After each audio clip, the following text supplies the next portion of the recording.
Hello, welcome to Simple Answers. I'm your host Jason. In this video, I'll be showing you how to fix iPhone apps not showing push notifications settings. The first thing that you will need to do is go into settings. Once in settings, you are going to scroll down and select General. Then you're going to scroll all the way down and you're going to tap on Transfer or Reset iPhone. Then you are going to tap on Reset. After you have selected Reset, you are going to tap on the second to last option.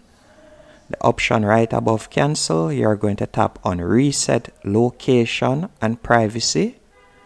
After you have tapped on that, you will realize that now when you go into Settings and you select Notifications, you will see the app, for example WhatsApp.